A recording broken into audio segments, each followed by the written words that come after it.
Hello दोस्तों, क्या हाल चाल है आप लोगों के। आज तो भाई बहुत ही मज़े के चिकन करेले बने हैं। तो सोचा कि आपको भी इसकी रेसिपी दे दूं कि मैंने कैसे और कितने मज़े के बनाए। तो ये मैंने 5-6 प्याज जो थी वो काट ली, ये धो के इनको रखा है। कुछ करेले साबुत हैं और ये कुछ फ्राई हुए हुए हैं इस बॉक्स के अंदर। तो सारा सामान मैंने ला के रख लिया और प्याज को छील के धो के रख लिया। थोड़ा सा अभी कट भी करना शुरू कर दिया। ये जो थे करेले, ये मैंने पहले ही तल के रख लिए थे और बाकी ये जो हैं इनको मैं अभी तल के रख रही हूँ। इनकी रेसिपी इंशाल्लाह फिर आपके साथ शेयर करूँगी। इनको मैं बनाऊँगी चने की दाल भरे करेले। और यहाँ पे थोड़ा सा हम कम मिर्चों का सालन भी बना रहे हैं, तो ये काम तो खैर होता रहेगा, करेले भी फ्राई होते रहेंगे। चलते हैं रेसिपी की तरफ। तो यहाँ पे मैंने 5 दरमियानी साइज़ की प्याज जो थी उनको काट के और उसी बर्तन में जिसमें हमने करेले फ्राई किए थे घी डाल के इनको फ्राई कर लेंगे। बहुत ज़्यादा हमने फ्राई नहीं करना। ये बेसिक मसाला है, सौंफ, धनिया, हल्दी, नमक और लाल मिर्चें। यहाँ प्याज को हमने हल्का गुलाबी कर लेना है और उसके बाद इस मसाले को इसमें शामिल कर देना है। देखें मसाले में फिर बता दूं, लहसुन अदरक पेस्ट है, लाल मिर्चें हैं, नमक है, धनिया है, हल्दी पाउडर है और सौंफ है। सौंफ 1 टेबल स्पून भर के लिया है। प्याज जो है वो तकरीबन अब हल्की हल्की गुलाबी होनी शुरू हो गई है, तो इस वक्त ही मैं ये मसाला डाल दूँगी। और बाकी जो ये प्लेट में है ना, इसमें भी थोड़ा सा पानी डाल के हम इसको इसमें भी शामिल कर लेंगे। यहाँ ये चिकन है, इसको मैंने छोटी बोटियों में काट लिया है ताकि हर बाइट में हमें करेला और चिकन साथ साथ मिलता रहे, तो खाने का मज़ा बहुत आएगा।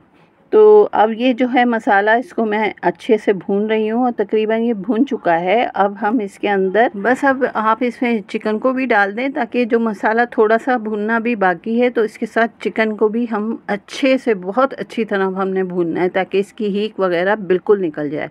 मैं हमेशा कहती हूँ कि मसाला बहुत अच्छे से भूनना चाहिए। ये देखें बहुत अच्छी तरह से मैं इसको भून रही हूँ और चिकन का रंग भी थोड़ा सा तब्दील हो चुका है। अभी हम इसमें क्या करेंगे कि थोड़ा सा डालेंगे पानी ताकि चिकन जो है वो गल जाए और फिर उसके बाद हम बाकी का काम शुरू करेंगे।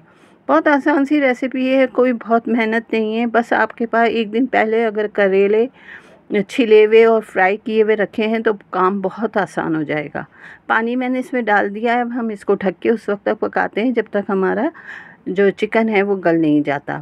यहाँ मैंने चिकन को देखा है, अच्छे से वो गल गया है और अभी हम इसको मज़ीद भून लेते हैं, एक बार और भून लेते हैं। और साथ ही ये जो करेले और हरी मिर्चें मैंने काट के 5-6 हरी मिर्चें भी इसमें डाल दी हैं और करेले भी। अब हम करेले और चिकन दोनों को बहुत अच्छे से भून लेंगे।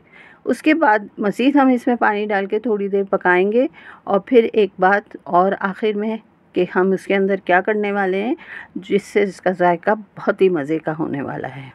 कुछ लोग इसमें इमली डालते हैं लेकिन हम लोग हमेशा से लेमन ही डालते हैं।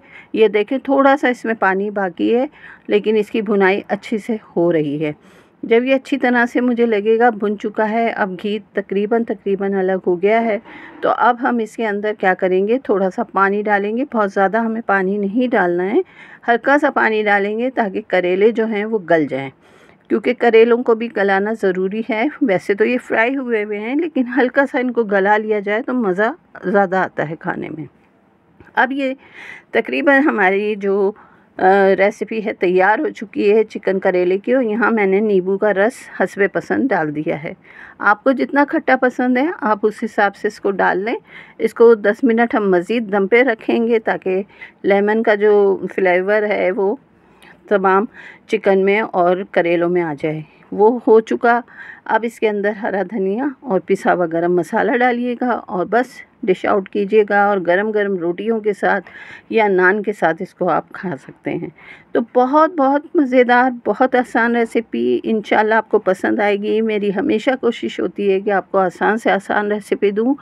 इतनी मेहनत वाले काम, इतने उसमें बनावट ना हो कि बंदा घबराए कि हमने तो ये पकाना नहीं। इसलिए हम बहुत आसान तरीके से आपको रेसिपी दे रहे होते हैं। मुझे उम्मीद है कि ये रेसिपी आपको ज़रूर पसंद आएगी। तो आए तो लाइक, शेयर और सब्सक्राइब ज़रूर कर दीजिएगा। दुआओं में रखिएगा याद। इंशाल्लाह फिर मिलेंगे। अल्लाह हाफ़िज़।